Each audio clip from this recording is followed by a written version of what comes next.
네, 스마트 팩토리 SQC 두 번째 강의입니다.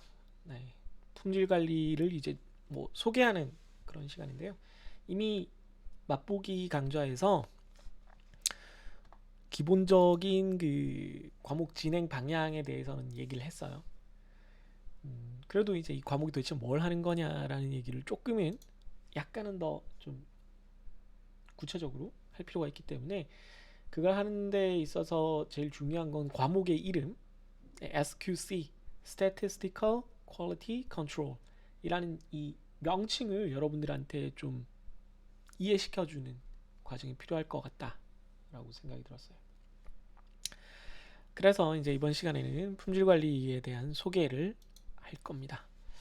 아, 네, 제 관종력은 많은 사람들을 향해 있는데요. 뭐 요즘 바빠서 또 개인적으로 여러 가지 일들이 있어서 인스타나 페이스북 관종을 예전보다 덜 하고 있습니다만은 어쩔 수 없이 제가 선생님이기 때문에 학생들에게 좀 관종을 많이 부릴 수밖에 없어요.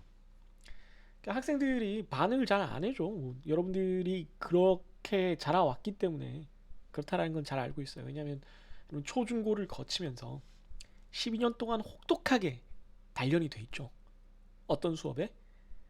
일방적으로 선생님이 떠들고 여러분들은 아무런 동요 없이 그 어떤 격정과 폭풍이 내가 앉은 책상 앞쪽 이 가상의 어떤 배리어죠. 경계선 너머에 그 존재하는 선생님이라는 그 대상이 어떤 열정과 격정과 이런 것들을 뿜어내더라도 평온하게 그것을 받아들일 그런 마음의 태도와 특히 바깥으로 드러나는 그런 수용의 자세를 12년 동안 여러분들이 혹독하게 훈련을 했기 때문에 하루아침에 그것이 바뀌지는 않을 겁니다. 그렇게 배워왔을 거예요. 누군가가 질문을 하면 모두가 피곤해지고 아무도 질문을 하기를 원하지 않는 그런 상황이 계속됐었을 겁니다. 그래서 선생님들이 나중 되면 질문 좀 해라 라고 한다고 해서 쉽게 질문을 하지 않죠. 대학 수업에서도 마찬가지고 저를 포함한 많은 선생님들이 굉장히 힘들어하는 부분 중에 하나입니다. 왜냐하면 이제 대학교를 이제 다니고 있는 학생 여러분들은 이미 깨달았겠지만 초중고에 비해서 대학은 선생님이 여러분들에게 떠먹여주는 지식의 양이 좀 적어요. 상대적으로 대충 이렇게 해라 정도까지만 가이드 해주는 경우가 점점 더 많이 늘어납니다. 그렇다는 얘기는 같은 내용을 다루더라도 거기서 얻어가는 성과의 양은 학생의 여러분들 개개인이 하기에 따라서 크게 달라진다는 거죠. 이번 시간에 소개해드릴 품질 관리에 대한 기본적인 개념들도 마찬가지입니다. 대다수의 내용은 품질 경영에서 이미 여러분들이 배웠을 것이기 때문에 제가 따로 자세하게 설명을 드리지 않지만 그래도 다시 한번 되새기거나 혹은 이걸 처음 배운 학생들은 자기가 직접 찾아보면서 좀 이런 개념이 이렇게 이어지는구나. 그러면 내가 배우는 건 이런 영역에 속하는 것이겠구나를 이해를 하게 된다라면 또 교수님한테 추가적으로 질문을 하거나 이런 일들이 생길 거예요. 근데 대부분 그러지 않기 때문에 제가 이렇게 아쉬운 소리를 밑에 이렇게 적어놓게 되는 거죠. 이쪽이구나. 네. 아무튼 그렇습니다. 네. 너무 신소리를 하느라고 시간이 좀 지연되고 있네요. 죄송합니다. 넘어가 보도록 하죠. 네, 첫 화면에 보면 이제 오프닝이고 품질의 중요성입니다. 이 과목 이름이 Statistical Quality Control이에요. 그래서 우선 가운데 토막인 퀄리티에 대한 것부터 한번 설명을 해봅시다. 왼쪽에 보면 뭐가 있는데요. 이게 뭐냐면은 이게 유튜브 동영상이에요. 왼쪽 유튜브 동영상은 뭐 이런 내용입니다. 오른쪽에 내가 봤던 것들이 막 나오는데 F1이랑 1980년대 말 뭐 이런 내용이에요. 여러분들이 이 내용은 직접 한번 클릭해서 보시고요. 제가 제 유튜브에서 이걸 다 틀어드리면 안 될 것 같아서 현대자동차의 그 품질에 관한 어떤 에피소드를 다룬 얘기입니다. 품질이 중요하다는 걸 드러내기 위한 얘기고요. 또 하나 동영상은 이겁니다. 영어로 된 동영상이라서 여러분들이 아마 안 좋아할 거라고 생각은 하는데 제목 자체가 굉장히 강렬해요. Cost of Poor Quality예요. Cost of Poor Quality. 나쁜, 잘못된, 형편없는 품질의 코스트, 대가가 무엇이었나를 얘기하고 있습니다. 여러분들 잘 모르면 여기 자막에 나오는 영어를 번역해 보거나 검색해 보거나 사진만 봐도 여러분들이 영상만 봐도 이게 도대체 무슨 일인지 어느 정도 이해할 수 있을 거예요. 이 두 개의 동영상이 공이 얘기하는 것은 품질이 중요하다는 겁니다. 우리가 뭐 물론 다 알고 있지만 품질은 중요해요. 근데 품질이 왜 중요하고 왜 품질을 관리하는 것이 필수적인가에 대한 것을 강조하기 위한 어떤 동영상들을 한 두 개 정도를 소개해봤습니다. 이 부분에 대해서 여러분들이 뭐 자유과제 혹은 제가 그 점수를 매길 과제를 추가적으로 낼 거니까 여러분들이 꼭 이런 얘기, 요 동영상들을 직접 보고 한번 생각을 해보기 바랍니다. 그래서 품질은 중요해요. 네. 품질 때문에 낭패를 본 기업들은 수도 없이 많고 반대로 품질 때문에 성공한 기업들은 훨씬 더 많습니다. 망한 기업이 좀 더 많겠네요. 제가 훨씬 더 많다고 하면 안 되겠네요. 아무튼 여러분들이 일상생활에서 어떤 제품을 쓸 때 품질을 은연중에 따질 겁니다. 은연중에. 뭐 예를 들면 여러분들이 가장 많이 사는 물품이 뭐가 있을까요? 뭐 아마 옷, 신발 이런 것들이죠. 그럼 뭐 옷 같은 것을 살 때 물론 백화점에서 파는 옷이라고 해서 무조건 좋지는 않고 또 브랜드가 아닌 우리가 흔히 편집샵이나 보세라고 불리는 옷을 산다고 해서 무조건 나쁘지도 않지만 그래도 일반적으로는 비싼 옷이 싼 옷에 비해서는 조금 품질이 좋은 경우가 많죠. 그래서 여러분들이 싼 옷을 입으면 역시 싸구려는 안 돼. 뭐 이런 식으로 얘기를 하기도 하고 혹은 좋은 옷을 샀는데도 비싼 옷을 샀는데도 이거 품질이 왜 이래? 라고 불만을 느끼기도 합니다. 방금 제가 예를 들어드린 이 짧은 상황에서 품질의 개념, 우리가 일상적으로 느끼는 여러분들의 감정을 좀 구체화한 것을 품질의 개념으로 이렇게 살펴볼 수가 있는데요. 과거에는 어떤 품질이 물건이 가지고 있는 그 물성 자체를 의미했어요. 물성. 그러니까 그 물건이라고 할 수 있죠. 물적 성질을 의미합니다. 뭐 물리적, 화학적 성질을 의미하는데 죄송해요. 이게 안 뜨고 있어가지고 뭐 넣었다 뺐다 할게요. 네, 이렇게 제목이 보여야 되니까. 네, 물성을 의미해요. 예를 들면 아까 말한 대로 옷은 뭐 예를 들어 겨울 옷이면 따뜻해야 되고 보온력이 얼마냐. 뭐 신발이면 쿠션력이 얼마냐. 이런 것들이 그 기본적인 품질의 수준이었어요. 혹은 자동차면은 1리터로 몇 킬로미터를 가냐 하는 연비. 이렇게 숫자로 딱딱 떨어지는 것들이 품질의 기준이었습니다. 그런데 이런 품질에 관한 고려들이 오늘날에 와서 사라진 것은 아니고 품질의 범위가 커진 거예요.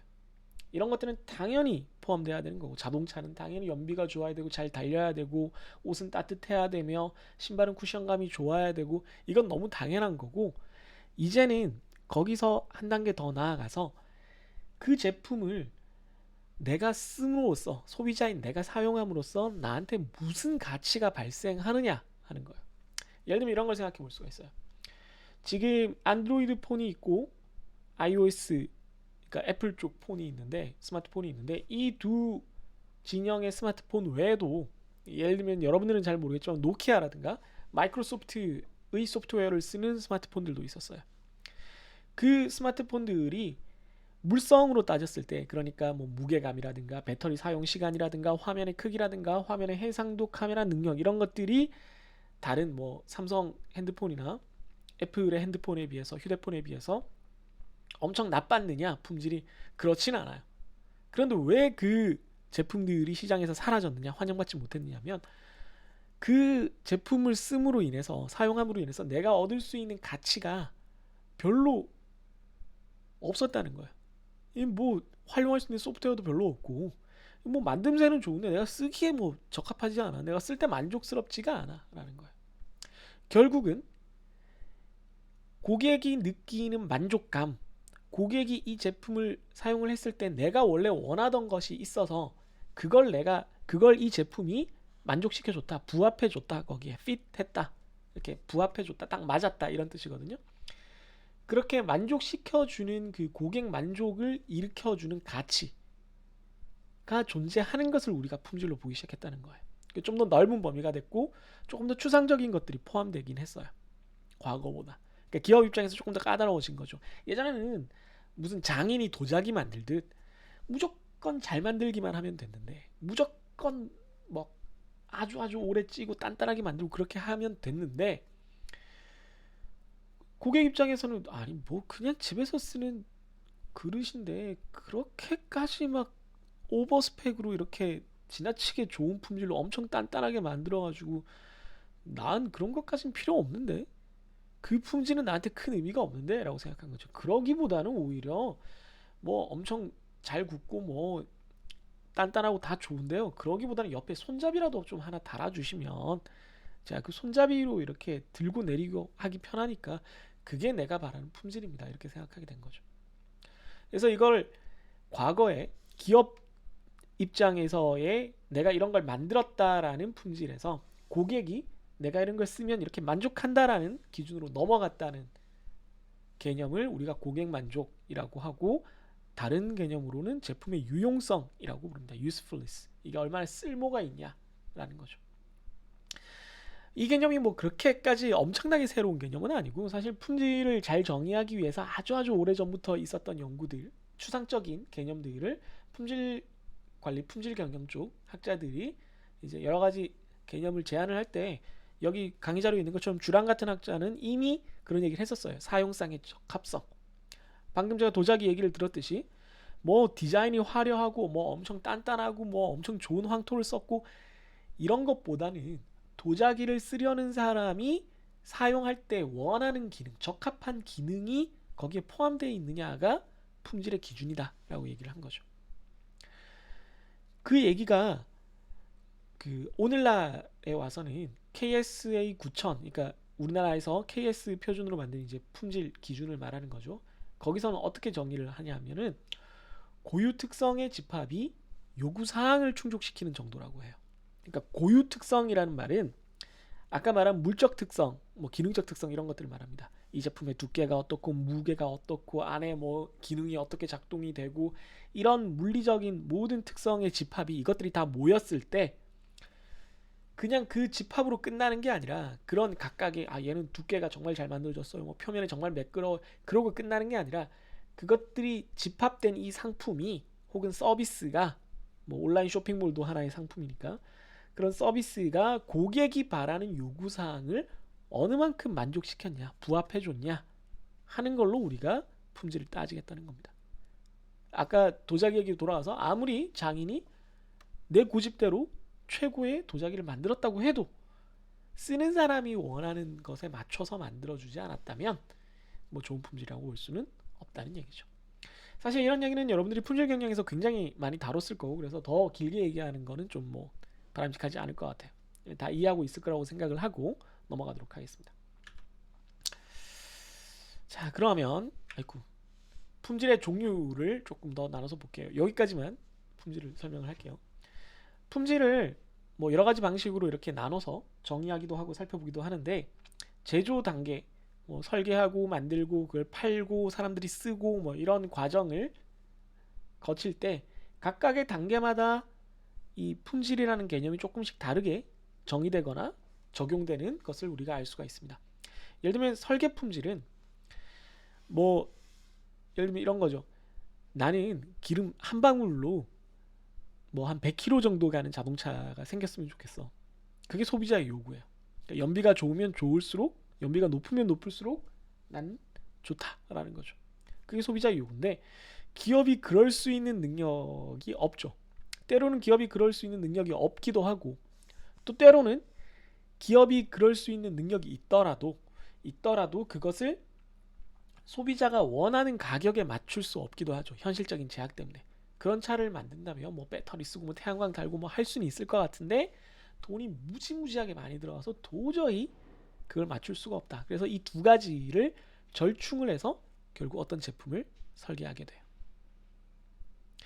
그러니까 서로 바라는 게 있을 때 이렇게 타협을 하는 거죠. 그걸 트레이드오프라 그러죠. 트레이드오프. 하나를 요구 조건을 더 많이 충족시키고자 한다면 기업이 너무너무 능력이 부족하거나 비용이 많이 들 수 있기 때문에 이걸 이렇게 조절을 해서 설계 품질을 만들게 되죠. 하지만 포인트는 뭐다? 이 설계 단계에서 이미 고객의 요구를, 고객이 이 종류의 상품을 썼을 때 원하는 유용성과 가치를 고려해서 우리가 설계를 해야 된다는 거예요. 그게 설계 품질이라는 겁니다. 설계를 했는데 그 설계가 고객이 원하는 바를 충족시키는 쪽으로 되어 있지 않다면 이미 품질이 나쁜 거죠. 두 번째, 이제 설계를 했으니까 물건을 만들겠죠. 물건을 만들 때 이때는 그 고객의 만족이 기준이 되긴 하지만 그걸 직접적으로 제조한 물건을 가지고 고객에게 이렇게 물어봐서 대응시키는 게 아니라 이미 설계도가 나왔기 때문에 설계한 대비 내가 그것을 얼마나 달성했는지를 따지면 돼요. 설계에 이미 고객의 요구 조건이 들어갔기 때문에. 그래서 제조 품질이 우리가 일반적으로 그냥 품질이다라고 생각을 하면 여러분들이 머리에 가장 먼저 떠오르는 그 개념이에요. 자동차 같으면 강판이 뭐 얼마 정도 두께가 됐고 얼마나 튼튼하고 뭐 바퀴면 얼마나 동그랗고 뭐 예를 들어 비행기면은 뭐 얼마나 빠르게 날고 뭐 이런 것들이 제조 품질이에요. 원래 정해놓은 목표 스펙을 얼마나 만족했느냐. 그리고 이번 학기 우리가 다루는 내용들이 대부분 다 사실은 제조 품질에 해당되는 것이긴 합니다. 전통적인 문제들이 여기에 해당을 하니까요. 그런 다음 시장 품질이 이제 다시 한번 설계 품질에서 우리가 소비자 요구를 최대한 짐작해서 혹은 반영을 해서 이런 걸 원하시는 것 같아요 라고 설계를 해서 제조까지 했는데 막상 시장에 나갔더니 또 아니야. 뭐 사람들이 되게 막 겁나 막 복잡하고 막 창의적인 게임으로 치면 오픈월드 게임을 원하는 줄 알고 막 그렇게 설계를 했어. 그렇게 제조를 했어. 게임을 디자인도 그렇게 하고 실제 또 게임 만들기도 엄청 잘 만들었어. 프로그래머들이. 오픈월드야. 뭐든 할 수 있어. 뭐 몹을 잡을 수도 있고 뭐 심시티처럼 동물의 숲처럼 게임을 할 수도 있고 아니면 내가 여기서 뭐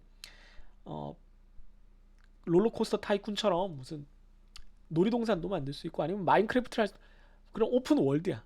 그런데 사람들이 막상 오픈월드로 만들어줬더니 나 오픈월드 싫은데 그냥 되게 명확한 어떤 스토리가 있었으면 좋겠는데 오픈월드라도 퀘스트는 있어야 되는 거 아닌가요? 뭐 이렇게 얘기를 할 수가 있단 말이죠.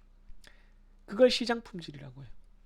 소비자가 실제 사용을 했더니 원래는 뭐 핸드폰 가볍게 만들어 달라면서요. 그래서 되게 컴팩트하고 가벼운 스마트폰을 만들어서 시장에 출시를 했더니 갑자기 사용하면서 아니 그래도 화면이 이것보단 커야죠. 내가 가볍다라는 게 이 정도로 가벼운 걸 말하는 건 아니고 약간만 가볍고 화면은 그대로 컸으면 좋겠는데 나 그런 얘기한 건데 라고 이렇게 할 수도 있는 거예요. 기업 입장에서 뭐 품질 경영 배우면 여러분들이 많은 그런 사례들을 접하게 되는데 기업 입장에서 소비자는 정말로 미스테리한 존재고 소비자 본인도 소비자가 뭘 원하는지 모를 때가 많긴 해요. 어쨌든 그런 소비자의 변덕스러운 마음 혹은 소비자가 솔직하게 말하지 않았던 것 혹은 기업이 잘못 알았던 것 이런 것들이 다 포함돼서 소비자가 사용을 했더니 평가가 조금 다르게 나올 수 있습니다. 그게 시장 품질이에요. 되게 설계를 잘했고 잘 제조를 했는데도 시장에서는 소비자들이 뭐 그게 품질 좋은지 전 잘 모르겠는데요 라고 받아들여질 수도 있다는 거죠. 그런데 보통은 그래도 뭐 설계 잘 되고 제조 잘 되면은 뭐 보통은 시장 품질도 좋죠. 근데 이 시장 품질은 제조가 잘못된 거를 평가하는 거는 보통 아니에요. 왜냐하면 제조 품질은 어쨌든 설계 품질을 맞춰서 완료를 할 거기 때문에 물론 제조 품질을 달성 못하는 제품들은 시장에 일단 안 나올 거고 제조 품질을 달성했다라고 한다면 시장 품질이 낮다는 거는 설계가 잘못됐다는 거거든요. 아까 얘기했듯이. 그렇다는 얘기는 이 시장 품질을 보고 다시 기업은 설계 품질에다 피드백을 해야 된다는 거예요. 피드백을 해서 야 사람들이 가볍게 만들어 달라는 게 크기를 반토막 내달라는 게 아니었대. 그냥 화면 인치수는 그대로 하고 두께만 조금 줄여서 다시 만들어줘. 그러면 이제 디자이너가 그러겠죠. 그게 무슨 말이에요? 그걸 어떻게 해요? 그럼 이제 매니저가 그건 난 모르겠고 이건 네가 생각해야지. 뭐 인터넷에 이과짤 되는 거죠, 그죠? 아무튼 이게 보통 설계 제조 시장으로 이어지는 고객의 마음을 짐작하고 그래서 구현해보고 그래서 고객의 마음에 다시 실망하는 이런 일련의 과정이기도 해요. 그런데 이 단계에서 또 하나 이제 요즘 많이 얘기되는 게 서비스 품질입니다. 예전에는 그 제품들이 일회성으로 기업이 만들어서 시장에 내보내면 끝나는 경우가 많았어요. 뭐 우리가 보통 소비재라고 부르는 것들. 그런데 점점 제품을 사용하는 기간이 길어지거나 그 제품을 사용하는 동안 기업의 지속적인 어떤 지원이나 사용 지원이나 또 사용하는 동안 문제가 생겼던 거에 대한 사후 관리가 고객이 그 제품을 사용하는데 느끼는 만족감과 가치를 결정하는데 아주 중요한 요인이 됐다라고 우리가 이해를 하게 됐어요. 그래서 그걸 서비스 품질이라고 합니다. 대표적인 서비스 품질의 예시로 우리나라 그 전자제품들이 있겠죠. 우리나라 전자제품들을 부모님들이 굉장히 선호하시는 이유가 있어요. 뭐죠? AS가 잘 된다는 거죠. 해외 제품을 수입해서 쓰는 것보다는. 부모님에게 여쭤보면 국내에서 생산된 자동차, 국내 브랜드의 자동차를 타고 다니시는 가장 큰 이유 중에 하나가 AS가 잘 된다는 거예요. AS 지점이 엄청나게 많고 굉장히 저렴한 가격에 빨리 수리를 받을 수 있다는 거죠. 또 사용 지원이 중요한 것들 중에 하나는, 여러분들이 자꾸 게임 얘기를 해서 그런데, 게임을 하다 보면 어떤 아이디어가 엄청나게 좋고 이런 정말 내가 원하는 그런 모든 것을 갖춘 내 입맛에 쏙 맞는 게임이야 라고 해서 그 게임을 플레이하기 시작했는데 중간중간 버그가 있는데도 고쳐주지 않고, 그게 AS 문제죠. 또는 다른 게임들은 뭐 신규 몬스터를 업데이트 해준다거나 아니면 새로운 퀘스트를 업데이트 해준다거나 새로운 무기를 막 업데이트 해준다거나 이런 게 있는데, 이 게임은 그런 게 하나도 없는 거야. 사용 지원이 없어. 새로운 시대가 지나서 더 좋은 컴퓨터가 나왔을 때, 더 좋은 그래픽 카드가 나왔을 때 그런 기능을 활용할 수 있는 그런 어떤 툴들을 추가해 준다거나 이런 게 없다면, 처음에는 그 제품의 가치가 높았을지 몰라도, 품질이 좋았을지 몰라도 시간이 지나면서 서비스 품질이 나빠졌다라고 볼 수 있겠죠. 이런 사후 지원은 요즘 굉장히 많이 강조되고 있습니다. 여러분들은 어떤 걸 느끼셨나요? 개인적으로는 예전에 제 가까운 사람이 그 LG 휴대폰을 쓰는 분이 계셨는데, LG 휴대폰이 좋았어요. 뭐 지금도 뭐 LG 휴대폰이 나쁘다고 생각은 했는데, 지금은 또 서비스 품질이 좋아졌는데, 그때는 그 스마트폰이 우리가 그 안드로이드 업데이트가 되는데 안드로이드 업데이트가 좀 늦거나 잘 안 되는 경우가 있었어요. 그랬을 때 굉장히 불만을 느끼는 거죠. 아니 뭐 기계 자체는 좋은데 쓰는데 큰 지장은 없는데, 그래도 이거 다른 기기들은 다 업데이트되는 나만 업데이트 안 되면 좀 문제가 있는 거 아니냐라고 이렇게 불만을 제기할 수 있죠. 그런 것들이 요즘 점점 더 중요해지는 새로운 요소가 됐다라고 말씀드릴 수가 있겠습니다. 떠들다 보니까 좀 길어졌네요. 네. 이거 원래 이렇게 길게 떠들 생각이 아니었는데, 잠시만요. 차를 잠깐 마시고.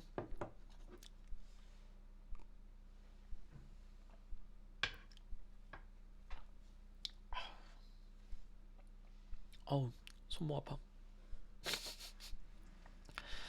네, 이게 여러분들은 어떻게 생각할지 모르겠지만 이렇게 혼자서 학생도 없는데 이렇게 화면 보고 떠드는 게 좀 어색하긴 해요. 그래서 말이 좀 빨라지기도 하고, 그 원래 하려고 했던 얘기들 중에 대부분을 못 하게 되거나 또 혹은 이렇게 까먹고 지나가기도 하고 그래요.